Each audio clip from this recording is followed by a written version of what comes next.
knock out enemy sails and dogpile them with boarding actions, launch yourself around the ocean from the blast of a massive mounted shotgun, pull ships in for devastating short-ranged attacks, blow bubbles.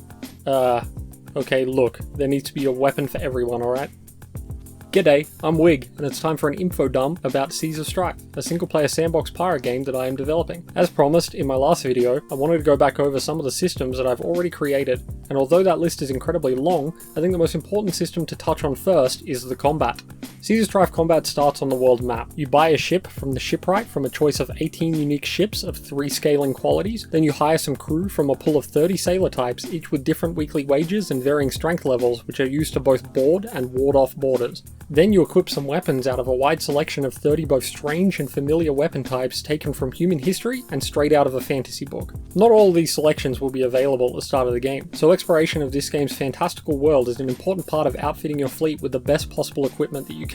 Once you've made your selection, you're ready to start looking for some trouble. This trouble can come in many forms, be it pirates, an enemy faction, a juicy looking trader, or maybe you're just attacking somebody because you feel like it. The game is designed to be very open-ended in your approach, just be aware that each battle will play a role in how the world shapes around you, for better or for worse. Once you've begun a fight, the game is taken down to a third-person perspective, where the goal is to either eliminate your enemies by sinking them, or by clearing them of enemy crew. But you're obviously not going to be alone. You can have up to 9 other allied ships enter the battle with you, all can be outfitted with the same weapons and crew that your flagship can use. These 9 ships can be given basic orders at any time, using a time-slowing order mode that, if handled correctly, can turn a battle in your favour very swiftly. At the moment, I've only got an attack all focus command and an only board command. I have a few other ideas of orders that I would like, but if you have some ideas, you should come join my Discord and tell me about them. Links are in the description. Once the first shot is fired, the battle is all about tight maneuvering and getting angles where you can get shots off but the enemy can't, as well as managing the sometimes very lengthy cooldowns on your weapons to the absolute maximum effect.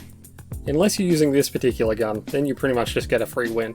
Each ship in the battle, including yours, has 3 metrics that need to be watched. These are hull health, which when hit 0, the ship will be destroyed; sail health, which when it hits 0 will stop any ship from sailing forward until it is repaired, which will take some time; and crew strength, which is made up of the combined strength of the crew manning that ship. When this value hits 0, the ship is emptied and it can be stolen as a prize after combat by the victor. The way that this is done is by boarding the enemy ship by throwing hooks at them and keeping them nearby. This can sometimes be a little easier said than done, so a well thought out combination of sail damaging weapons to keep them still and a good crew to overpower them will make all the difference, but it's well worth it as the value of the ships themselves is substantial and worth the risk of losing some crew. Once every enemy ship is cleared of crew or destroyed, you can take your spoils, assess the damage, and then it's back to the world map where you can go and sell off your profits and prepare for your next encounter. So that's combat, a simple system with many small and interesting nuances to make combat different and challenging every single time. I've lost countless hours in testing already, and I'm still having fun with it, but I'd love to hear what you think. In the next video, I'll be going over the faction system and the trading system,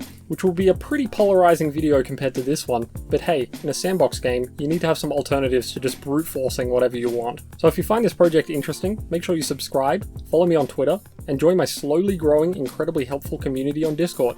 Those guys are pretty cool. And I'll see you in the next one.